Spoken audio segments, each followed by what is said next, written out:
All right, we are going to get started. Um, Thank you everyone for joining us today.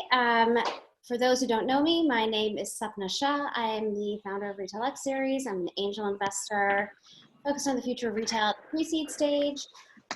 If you are not on mute, please put yourself on mute. We are going to have, there were about 100 people who signed up, so we're trying to minimize the background noise. This call is going to be recorded, so if you have to leave early, if you miss part of it, it will be up on the RetailX website by the end of the day. If you have questions, we're going to be spending about half an hour chatting, Chris and myself, and then we'll have time for questions at the end. If you have questions, please put them in the chat, and I will get to those at the end. With that, I will say welcome, Chris. Chris, why don't you introduce yourself and your company, and then we'll get started. Sure. Well, it's great to be with you. My name is Chris Franco. I am the founder of Woodridge Growth, and we specialize in doing customer acquisition for early stage startups all the way up to Fortune 100s. We primarily focus around paid social advertising, but we also help companies just generally with their digital growth strategies across search. Apple search ads is an example, but paid social advertising is a very big part of what we do. So I'm excited to be able to, to talk about it here with you, with everyone today. Perfect. So most of the participants on the phone call today are pretty early stage companies. So sort of keeping that in mind, that many have maybe not have not raised outside capital yet. Maybe some are in the process or have just raised maybe a pre-seed round. So when we think about that stage, let's kind of kick it off with how should those early stage startups think about running paid ads for their companies and testing advertising, given that they don't have a lot of outside capital, they don't have a lot of budget. Where should they start? I think the best approach is to start with creating campaigns and ad sets around what ultimately you want to drive people to do. I think a mistake that early stage companies can make is, running Facebook campaigns for things that aren't related to the profitability or the revenue of their business. So, like campaigns or traffic campaigns. Ultimately, I think, especially in the DTC space, you're going to want to build up your event count for whatever the transactional event is through Facebook. And so the sooner you start on that, the better, because that's ultimately what you're going to have to, that's the code that you'll have to crack and what you'll need to build from. And so, let's say you have not, let's say you're starting from the very beginning. Mm-hmm. Walk us through kind of how you would think about from like the first kind of dollar you put down, till the point where you actually maybe a little bit know what you're doing. I think and I'll give you the context for this, a lot of founders come to me and say like, I don't want to waste a lot of money. Totally. On Facebook or Instagram.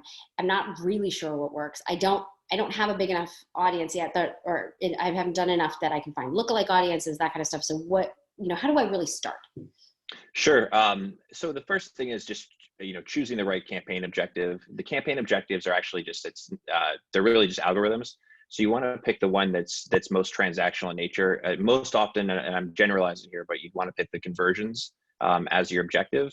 Then when it comes to creating your first ad set, targeting, if you don't have enough of an audience for lookalike, you can start broad. At the core of everything, Facebook is machine learning, and the ability for machine learning to learn, you need to not give it too many early biases on who you think your audience is, and really let the system, kind of get a chance to explore. And that can be daunting because it's, well, how much is that going to cost to explore? Mm-hmm. But going back to the earlier point about then choosing the right event, initially you want to be able to teach the system about who your customer is. And early on, if you've had no one, check out on your website, for example, you might optimize for something a little bit more up funnel, maybe add to cart.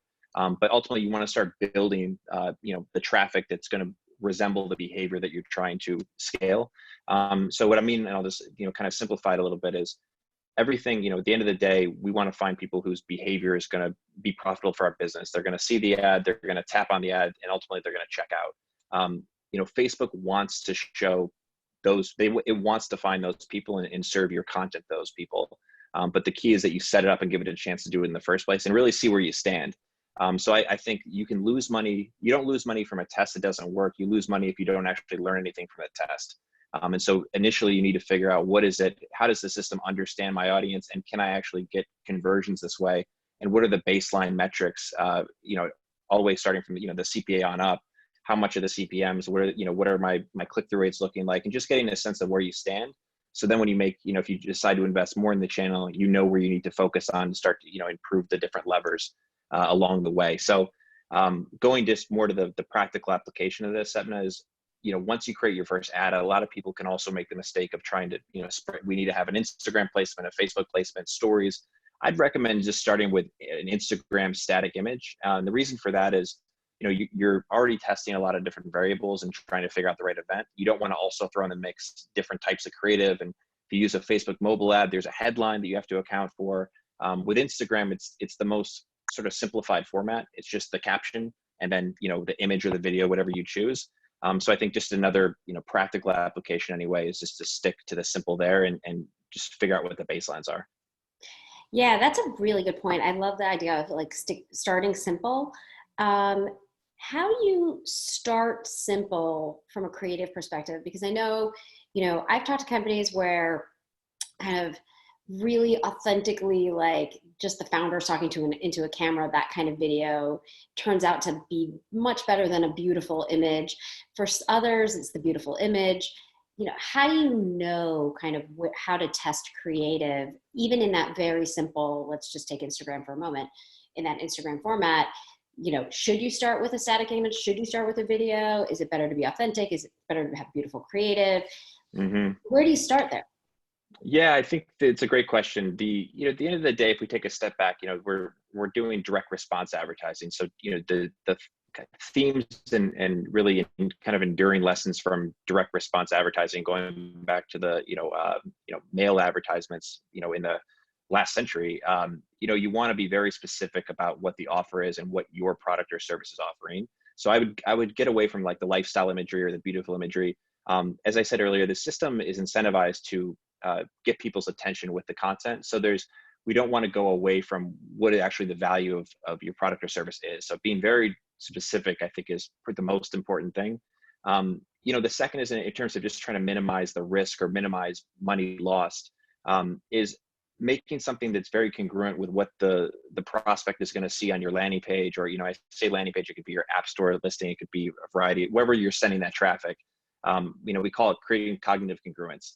Because if somebody clicks through on something that's a little bit different than what they discover on the next step, your conversion rates are going to suffer. And especially in that early stage, you want to make it as easy as possible for people to convert, and cognitive congruence and thinking of that as a theme is a way to do it.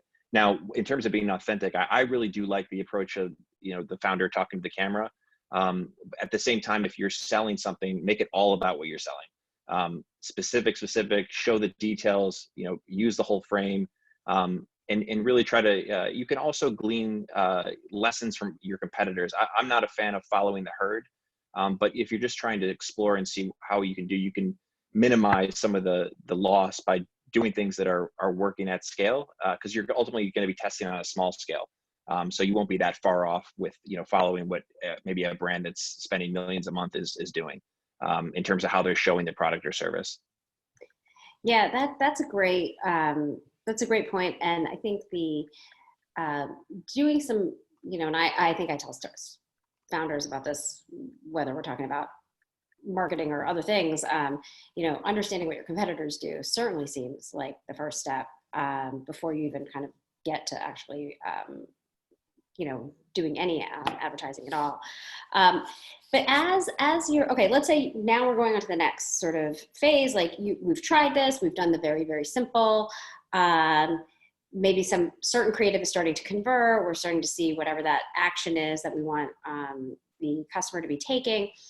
What kind of metrics would you want a startup to see before they start really increasing spend and complexity of, now to your point about now we're going to stories, now we're doing Facebook, now we're, doing some that's more maybe brand oriented versus product, maybe we're incorporating user generated content, like, how would you, what kind of metrics or milestones would you want to see before you start to get a little more complex? Totally. I think, of course, coming down this, the first and foremost is the CPA, or the customer acquisition cost. And that's kind of the no-brainer answer. But to get more into the weeds of what are the good indicators, the first that comes to mind is your conversion rate. So the click to whatever it is, the event that you're optimizing for. When I say conversion rate, if if you're optimizing for purchase, it's your click to purchase rate, et cetera, et cetera. That is the best indicator that, you have a chance to scale. It's also the best indicator that the system's able to, help you leverage the full powers of machine learning. Machine learning in terms of your ad set is really a machine learning model. Most people don't look at it like this. So this is a bit kind of an unorthodox look at it, but it's the true nature of the system is machine learning is at the core. So your precision rate is your click to whatever it is you're telling the machine, hey, I want people that are going to do this. If you're not seeing that at a rate that's healthy, there's probably something wrong. Maybe you need to optimize for a different event. Maybe you're targeting the wrong people. But if you're spending at a small scale and you're not seeing a strong, consistent conversion rate, you don't want to press the gas yet. Things like creative and CPMs are also important. It all plays a factor. But there's times when your CPMs can go way up, but your click-through rates go up as well. So it's tougher to, or I would have advised not looking at those individual metrics and trying to overcorrect for them. One metric that we use a lot is in terms of gauging both the creative and the precision of the model is we call it the response rate. And we multiply the click-through rate by the conversion rate. And so using that when you're judging your creative, you want creative that not only gets people to do this, and this is me tapping my phone screen, but you want them to convert as well. So there's, going back to the cognitive congruence idea. So your creative, that has the highest response rate, kills two birds with one stone. One other point when looking at conversion rate or response rate is making sure you're looking at it on a placement by placement basis. The behavior and the metrics that you'll see on Facebook mobile will look very different than Instagram. Same thing with stories will look very different than Instagram feed. So it's important that you're not lumping everything together. Facebook encourages early stage, and really they encourage all companies to do this, although I don't agree with it, to do all placements and assess things on that level. But a lot of times those metrics get skewed by audience network where the CPMs are probably really low. Some of the newer placements tend to have higher CTRs, and so you could be making a mistake that won't scale. And I think that's so important early on is not only performing, but understanding what's working and really understanding it. Because when you really start pressing the gas and your business is becoming a lot more dependent on the consistency of your Facebook performance, it will break from time to time. And when it does, you want to be very sure of what happens so you can correct for it and not waste more money trying to figure out what happened. So you just said something that sort of was interesting to me. I mean, as you're thinking about all these different things and you're not lumping together stories and posts and Facebook and mobile and all of that, is there maybe a best practice way to track all of this? Or is there some sort of template that you would recommend? And I know this wasn't on the questions that I sent you earlier, but it just you got me thinking, like, how would you recommend tracking all of this stuff? I think that it starts with how you set up your campaign and your ad set structure. I think from going to the example we started off with Instagram is create one ad set per placement. And so then when you're exporting your data, you're reviewing things, you're trying to get a read on things, you're seeing it on a placement by placement basis by default. Facebook also has within Ads Manager, there's a tab called Breakdown, and you can break down by placement if you do create models where you're using multiple placements. But I think the naming convention of your ad sets, I've always found to be very helpful. And this was, back before I was doing Woodridge growth, but even when I was just, one of the early advertisers on Facebook trying to, get better and better and better. I found that to be really useful in terms of, because you have to live in the data every day. And really more than just once a day, it's a constant, vigilance that you need to take. And so if there's multiple steps you have to take to figure out, oh, what is this one again? Let me look at the breakdown. But if you can just look at it and see, oh, that's IG, I typically see this, I'm seeing this now, that helps a lot. Great, thank you. So let's say you're a startup, you've gotten a little bit of traction, kind of starting to understand what's working, what's not working. At what point should an early stage company really think about working with an outside firm like yours? At what budget amount or kind of stage of a company does it make sense to hire somebody? Yeah, I mean, I think there's a lot of agencies that'll take any company's money in terms of based on just kind of their criteria. So I think you won't have trouble finding an agency to work with. I think the question becomes, can the agency do something for you that you can't do for yourself, or can they do something better than what you can do internally? I mean, what we found is specialization is very important, and being really obsessive and just living and breathing it. I'd say when looking at an agency, I think really know what you're looking for, meaning write down the criteria before you even start the conversation. Says, what advantages are we going to gain by working with outside help? When you speak to them, I think it's really important that the person who's selling is also the person who's performing. There is the disconnect of someone telling you what they're going to do for you, and then you have someone who's a year or two out of college who's running everything. You're not going to get they're just not going to perform better. It's extremely competitive, and there are advantages in measurable advantages for performing, having superior performance, and you're not getting that by having people who are learning on the job. The other thing I would say is really press them. I think I said this, but for specifics. So agencies will, say, we grew such and such this percentage, but ask them where they started. Because if I grew a customer base from 0 to 100, that sounds pretty good in percentage form. But rather, where did they take the spend? Was the client at spending $500,000 a year and then they got them up to 2 million, or was it, $500 a month and they got it to 2,000? If you're looking to really scale your spend, that's an important question to ask, because every agency will say they can do it. And lastly, I think it's really empower. If you're going to work with an agency, some of the reasons a lot of our clients and I think other agencies will say the same thing is, it's the person who's managing the marketing for a growing organization has a lot on their plate, and being able to have best in class partners and be able to oversee all that allows them to focus on other important areas in the marketing mix. So it's also important that you're looking for an agency that you're willing to empower. It gets tough, you want to be collaborative and share information and be transparent, but be ready to give up some control in the sense that you've got to have faith and trust, and ultimately measure them by the results. And the good thing with this stuff is everything's measurable. So if you have a very clear measurable goal, you won't get burned if you're holding them accountable to that goal. I think that was a helpful framework for how to work with an agency. But is there a minimum sort of spend level you should be at before you're trying to scale with an agency? I think I don't think there's a minimum. What I say is a different way to look at it is, do you have product market fit? If you don't have product market fit, don't talk to an agency, because as I said, you will find agencies who will work with you. There's no shortage of companies that will take your money, but without product market fit, you could work with the best company in the world, and you're not going to have success. The companies need to have product market fit before they start those conversations, and really know how to gauge that accurately. I think we have clients that got up to the multi-million-dollar month spends that we started off doing, I think spending maybe $15K a month. So there's no point of, oh, it's too little, it's just, it doesn't even have a chance to scale. And if you don't have product market fit, you don't have that chance. So it sounds like product market fit, but also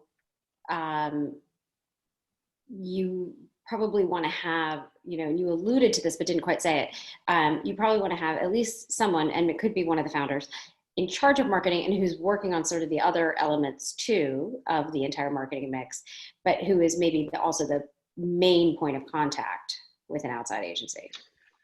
100%. I think the clients where we've been the most successful, we have a great internal partner, who empowers us, but also is our, I often refer to them as like air traffic control. We're moving really fast, and someone who's say, hey, because there's other goals related to the business strategy, and if we can have those in top of mind, we're making real-time decisions kind of in the weeds. It helps us just do better work for the client beyond even the results themselves, because it could be, they're looking to raise a round and you're trying to, shape the numbers in a certain way, or it's, there's a new product feature that's coming out that you want to make sure you're aware of. If all of a sudden the metrics look different, you don't know why. So that's very important. And I also recommend that you don't outsource all your marketing. I think every organization needs to have, marketing needs to be in the DNA. But I think for these channels, and Facebook is an example of this, if you can find something that's someone or an agency or who's extremely specialized that can give you superior performance, it builds a competitive advantage. You don't necessarily need that for other channels, but that's one where it really requires a sort of 24/7 obsession that, you might want to have your internal people be able to work on other things as well, getting other channels opened up and overseeing the big picture. Yeah, that makes sense. I want to pivot a little bit before we get into audience questions to how things have changed now in the last couple months. I've heard from actually founders and others that a lot of bigger companies have pulled back on advertising, even startups have pulled back. So there's some opportunities right now on Facebook and Instagram in particular for lower CPAs, for some better results, maybe with less money. Are you seeing that? Is that continuing? Kind of where do you see that going? I think there's, in certain categories, there's, lower CPMs. In certain categories, things are, hotter than ever in terms of more competitive than ever. It really varies by category. I would approach it. I don't think there's ever a bad time, because if you can make Facebook work, you can make your business work. And I think right now, if this feels like a safer time to jump in, then by all means jump in. But I think if we were in a pre-COVID period, I would strongly recommend the same thing, and not because, my business, we work with a handful of clients. So we're not, it's not because I think we could have your business, but actually because it's just, if you can make this channel work, it's transformative. Now, in terms of CPMs being lower, so when CPMs go down, a lot of times click-through rates go down because the CPMs go down because less people are clicking. We had some clients and have some clients where our traffic costs are really, really solid right now. But fewer people are converting because their product is one that requires a little more thought before someone just makes a decision. So I think the nature of your product factors in as well. But to the bigger trend, I think that's going on, rightfully so, there's a lot of uncertainty. So all companies of all sizes are a little bit wait and see.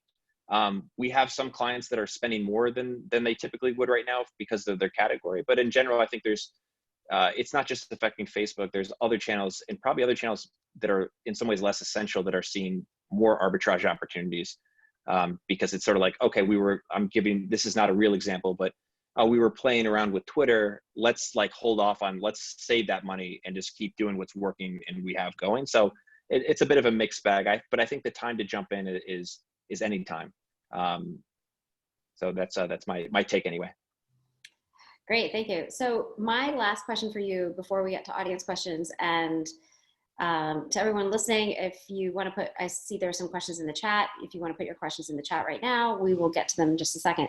But so for these early stage founders that are, as part of this Retail X community, like, what is the one piece of advice that's the most important thing for the founders to think about as they start spending money on paid social ads? Yeah, it's a great question. I think I'm going to say two answers. The first one, because it just might be so obvious, but having a success metric and judging, not getting worried about how you're performing in context of that every single day, but really the trends of it. Are you trending in the right direction? Are you, if your goal for your customer acquisition cost is making a number up here, but $50, and you start off at $150, yeah, that don't let that scare you. The question is, can you get it to $100? Then can you get it to 75? Then can you get it to 50? And looking at things like where they're trending. I always say, it's about direction, not perfection.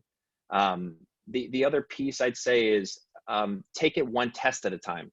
Facebook, it presents so many opportunities to learn things about your audience, to learn things about what your value proposition, that I think it can be overwhelming. And then the experiment design doesn't actually tell you anything, because there's so many different things you've changed even without even realizing it. So I think, even in testing, if you have a test that starts off poorly, sort of have a break point, have a point where you turn it off. I always say, take it 200 clicks at a time.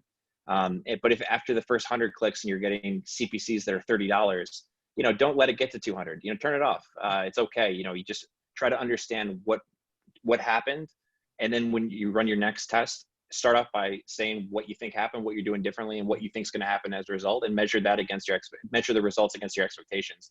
That's how you'll get really good at it, and that's how you'll just stay sane. And I think that's the biggest thing. Part of the reason Facebook has added things like the all placements or the campaign budget optimization, it's because the smaller businesses will start off, not see the results they want, or make an optimization that they should have made. They start getting poor performance, and then they run away from the channel. That's what that stuff is there for. But I think going to the psychology of just taking one step at a time, and you won't have any issues. Just know what your stop point needs to be, and keep building from there. Build one idea at a time. Yeah, I love that, and I love the 200 clicks at a time, and putting bounds on kind of your early tests. And I think some of the questions we have are a little bit about that too. So let me just dive in. So the first question we have is around social advertisements. Let's see. What things on social platforms should be done, and what best practices should be adhered to before we start with paid ads? In terms of I hope I'm answering the specific part of this question. You want to connect with your audience to some level before you start trying to get a bigger audience. So, you're going to do better with your creative if you know what resonates with your audience organically. So, if let's say you're starting an Instagram page for your business, that's going to be, your Instagram hub. If you're just paying for followers immediately, you're not really, the best way to learn about your audience is to interact with your audience and to see what content gets better responses than others. And that's going to help you make better choices, I think, when it comes time to coming up with the creative that you want to put money behind. I think it's important that you build a presence. It doesn't have to be huge, but I think I call it the like kicking the tires. Sometimes people will see your ad and they'll go to your profile page just to kind of see, like, we live in a world of like drop ship type businesses where everyone's like spinning up a Shopify, and I think there's, people want to see that this is a company that has some roots. It doesn't have to have been around for a long time, but I think telling your story is so important. We spoke about that earlier, so people can understand the reason other than making money why this business exists, and seeing that there's been activity, that you're an authentic part of the place where you're running advertisements. I think that's an important piece that helps. And then when you start running the ads, you'll see your organic followers grow, because that's just a product of people going to your profile and then choosing to follow or not. We talk to our customers all the time, and just trying to even get a better read on kind of their journey. And so many people, after they see the ad the first time, they might go to the profile, follow, not interact with the ad again, but they start the relationship that way. So give them something to start a relationship with. Yeah, that's great advice. Thank you. Let's go to the next question, which is, what is an initial spend amount you suggest on Facebook to get meaningful data? I think going back to that 200 clicks. So without putting a number on it, take it 200 clicks at a time, because your conversion rates off of 200 clicks will tell you enough. And as I said, if you're following that advice to a T, but after 100 clicks, you have 0 conversions, you don't need to keep spending the other 100 to get to the other 100 clicks. Same thing if your CPCs your cost per click rather, are extremely expensive. But I think 200 clicks is a rule of thumb where you can stop and assess. Yeah, and I think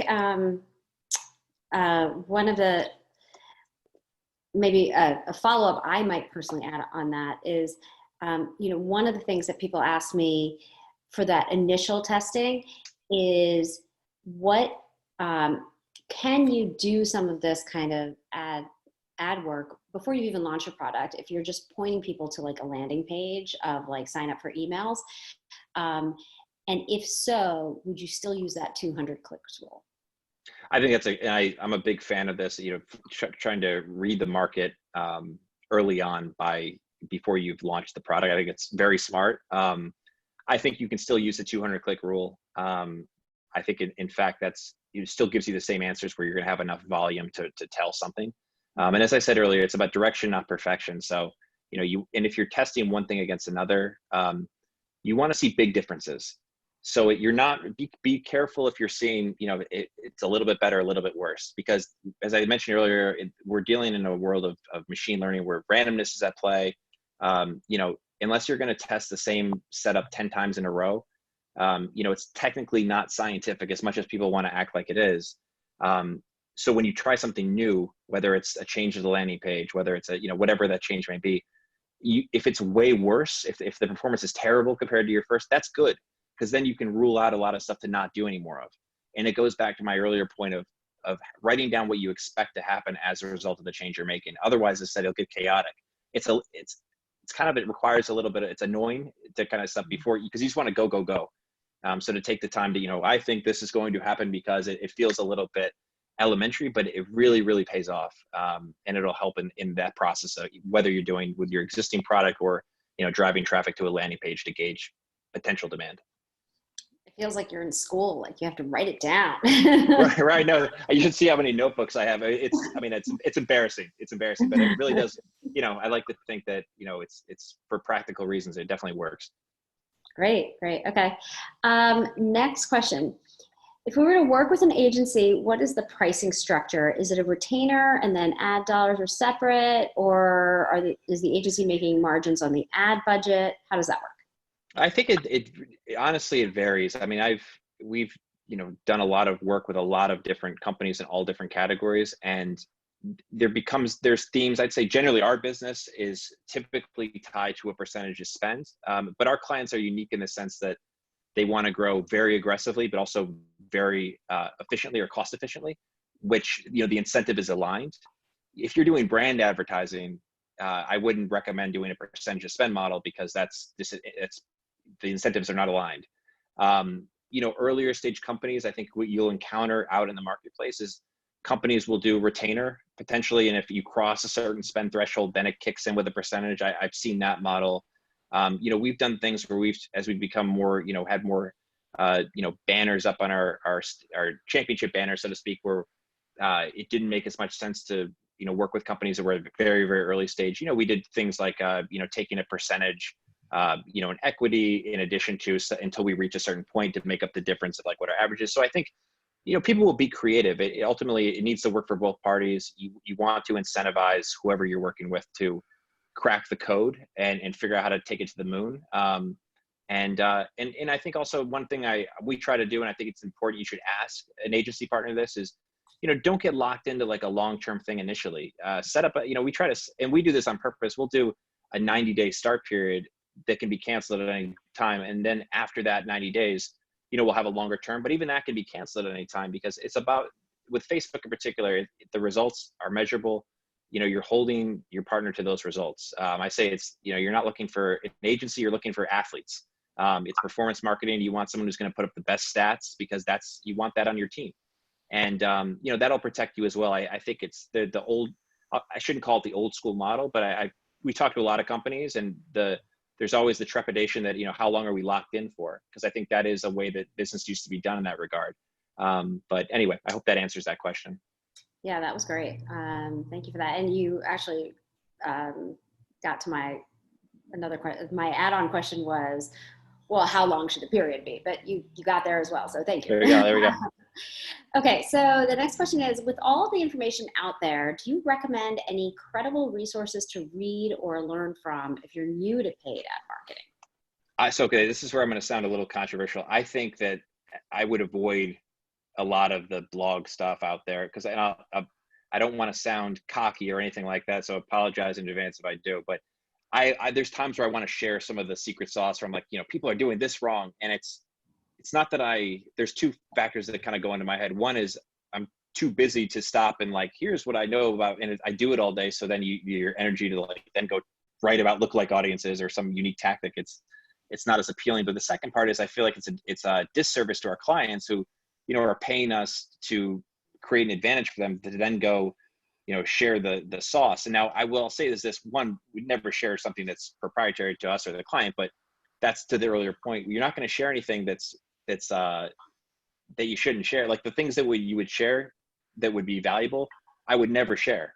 We think of it like we're almost like a hedge fund. Like when we're done with we change our strategies all the time. We create systems, we find unique opportunities and we exploit them till they don't work anymore. Then I might write the blog post about it. So I'd be very cautious in reading these different blog posts. If it was worth anything, why are they giving it away for free? Unless maybe they're selling some conference, but then they're probably not as good at doing it anymore because they got off in, not a conference rather, but like those online courses. Nothing wrong with online courses, but I know it's a better business for us to be working with clients and helping them grow their business than to then go and create, an online course. So anyway, just be mindful of what are their incentives in sharing the information. Is that information really valuable anymore? And then that's the big piece. So I hope that let me give you some tidbits on where to go though. I think it's not that everything out there is bad, but just, take it with a grain of salt. And that's why I think it's important early on to really do it yourself, to feel it, to understand it, and see just how you have to come up with your own strategies. I'm getting excited as I start to talk about this because I do feel like there's a real disservice. I'm told all the time, oh, you should write this blog post and do that. And that's, I'm a big believer in content and things like that, but you need to have advantages on these channels. And if you had one, you wouldn't be giving it away. But how about, is there something that's maybe even more basic, like to learn kind of the ins and outs? If you've never done this before, if you've never done Facebook ads before, if you've never done Instagram ads, you didn't do it in your old job, you founded a company, you need to do this. And to your point, you want to learn how to do it a little bit yourself before you maybe hire somebody to do it and get to product market fit, but you want to do some ads. Is there like something that's really basic, a good place to kind of get the process of how it works and the ins and outs? I think Facebook does a good job of that. Their material, their educational material, you don't have to do their classes or anything like that, but their actual just, how to set things up. It's sound. You want to ultimately do it yourself because you'll find certain things work better than just what they say. But what they say is they're trying to help people, get off the ground with advertising on their platform. So I think they go to the source is kind of an approach I would take. And look, in the early days of when I was, one of the earlier advertisers, I read everything I could get my hands on this stuff. But I think it comes down to you seeing unique things and making it work for you. But they do, if you want to get the basic process. I would also imagine, and I'm a big fan of YouTube for just about everything. If Facebook doesn't have content there, and you prefer to kind of watch someone set it up, that can always be helpful. It feels good to see like just how it's done because it just you can pause your screen. So that's another option too. Great, thank you. All right, next question.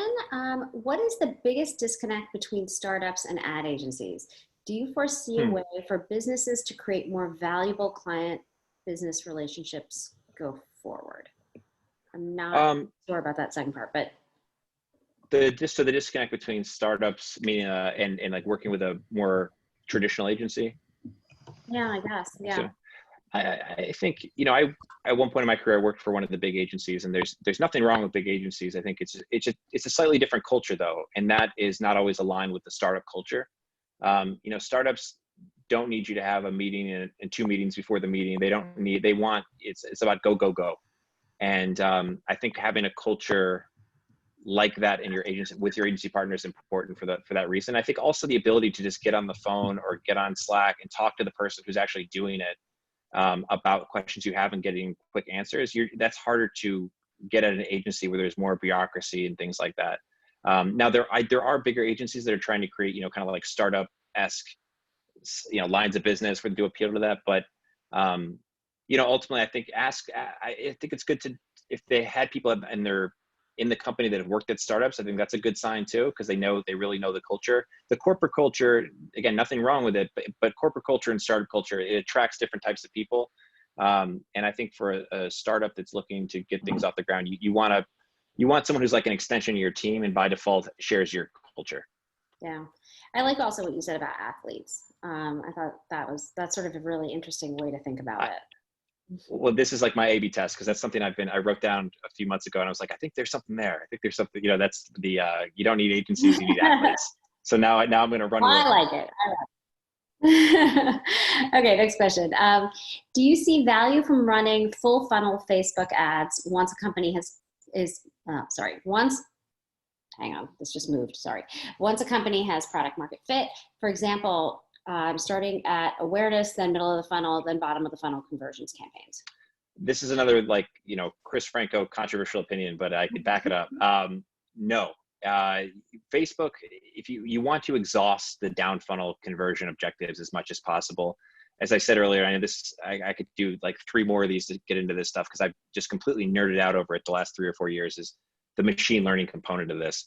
Facebook, when you optimize for something down funnel, it's looking for people that have a higher probability of behaving in the way that's valuable to your business. And I totally understand the logic of wanting to fill the funnel, but you're filling the funnel with less valuable people that are less likely to act the way that you want. So it's just, you're creating more spend. And I totally get the logic of it. The logic is sound, but the results don't pan out the same way in this sort of, not only is Facebook, a complex social network where, everything's interacting with everything else.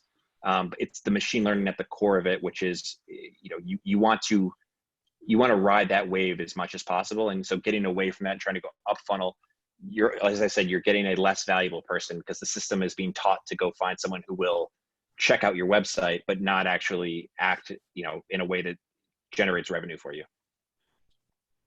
Yeah, great. Thank you.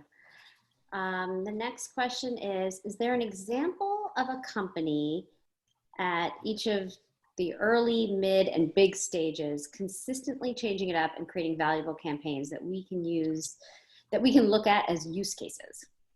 I can't speak to our clients just because we guard their confidentiality with our lives. I think there's companies you can always, I think it helps to look at companies that you find, assuming you use social media, who are resonating with you. And then you can go to the Facebook ad library, which is, it's, I think, partly a result of the whole Cambridge Analytica thing, just to create the transparency of, what advertisers are doing. And look up their page on Facebook ad library, and you can see all their existing ads. Now, you won't be able to see if they're running lookalike audiences or how they're targeting people. That's only going to be available if you, have access to their account. But it'll definitely give you some, I think, good ideas around what's resonating and what's not. And again, it's about as much detail as I can provide there. Great, thanks. Next question. Given the limited utility of strategies shared in online articles and blog posts that you mentioned, which are already out of date, what resources would you suggest about learning how to experiment independently? For example, how to set up tests and what kind of tests to set up? So this is we did something internally here that's kind of our culture, but in terms of A/B testing, and we started to see a lot of our clients, want to be more aggressive with A/B testing. Now, we're very aggressive with A/B testing, but there was almost like an incentive to show that we're not for us, but for them internally, to show we're testing more, and we're testing, and there's kind of a test happy culture. And so what we found is it's tough when you're working with clients who you have honest relationships with, but you don't want to, you're the expert, you're in the weeds, and then you're presenting an idea that just isn't going to work. I don't want to say that's terrible. I want to find the best way to help them see what I'm seeing, but it's difficult because you're in the weeds. What we found is we went back to we were like, let's learn the history of A/B testing. Everyone talks about A/B testing. What did it start from? And it was a guy, it started in the world of agriculture, and, going from there into medicine and on and on we go. We ended up finding a few interesting things that I think helped inform a lot of what our instincts and what our feel was showing us, which is that, and again, a controversial opinion, there is no such thing as true A/B testing on Facebook. It's fundamentally impossible, because there's no way to prevent the treatment group from not being impacted by the control group, because it's all like this. Even if you separate them, the algorithm, I'm getting way too nerdy, but I'm gonna go there. The algorithm is really good at understanding who is similar to other people, and everything Facebook has rolled out in the last 2 years or so is in part, it's because users like it, but it's also to offset their declining ability to see what goes on off of Facebook. So whether it's the tracking on your phone, whether it's the regulations around privacy, whether it's VPNs, but what Facebook has that no one else has is relational data, and from that relational data, they're able to tell much more valuable information about who should see an ad next than anything else. And so there's this principle from ecology called homophily, which is that, it's like birds of a feather flock together. and people that are similar, that have more connections to other people are more likely to behave like those people. And so when you show your ad, and let's say you're targeting this group of people that you set, who initially does this to it is going to dictate the next batch of people that are going to see it, because Facebook is looking into how are these people connected and what other people share other connections with them, because that's going to improve the likelihood that they're going to take the action that the advertiser is actually seeking. So it's a long-winded way to say, take it one test at a time, one thing versus other, change one element. Like that's something from true A/B testing that you can control. But look for direction, not perfection, because there is no perfection. You want to see big differences. Don't test, green versus light green as a background. Test very, very different creative, but stick to the creative. Don't change creative and then try that against a different ad copy. Make it one thing at a time. And as I said, I'll say it again just so it sticks: direction, not perfection. And if you do that, you find what works, and you try to, you harvest while the sun's out and get as much from it as you can. That's the best you can do. I really didn't think that you were going to start with agriculture there and then move into but I swear I have a life. Okay, next question. How do you manage spend levels and turning campaigns on and off entirely when you're constantly stocking out of various sizes and SKUs in the early days, and the ROAS functions as a result? Fluctuates as a result. Yeah. That's a great question. I would have, this is just maybe a semantics thing, but I would, I wouldn't turn the campaign off. If an ad set is driving traffic to, something that's out of stock, you want to turn that off, but you could also turn it to like $1 a day or $5 a day. Now, it's not a good experience if those, however many people, let's say you get 2 or 3 clicks from that, if they get there and it's not in there, that's not a great experience. But sometimes it's better to, keep the engine warm. That ad set is your machine learning model. It's learned something about this audience that, it can now figure out better than we can manually. So keeping it warm to then turn up again can be sometimes a better approach than a cold start. So that's something to think about. Great question though. And I think another thing is, this goes to something we've worked out with our e-com partners, is it's so important that everyone knows the active inventory, because especially if you have something that really flies off the digital shelves, if they're under the impression we're supposed to go, there's inevitably going to be a delay till they realize it's out of stock, and that's going to cost you money that you would like to have when it is in stock. So just that line of community, being very aware, whoever's running it, that they're aware of the inventory at all times. Yeah, that's a great question. That, I think, is the last question, unless anybody would like to put in one last question. We have time for maybe a couple, actually. I actually have another point on that too, is, we go back to that pre-order question or waitlist question. If your ads are really working, why wouldn't you just turn those into pre-order conversions, right? If you're out of those sizes or SKUs. And that's something that some of our e-com partners have done very successfully, and built up that list, and then using their email marketing to, establish that and reach out when it's back in stock. And that's a very effective strategy. So I think that's a great point. Yeah. I think that might be all the questions we have. So we will end it a few minutes early.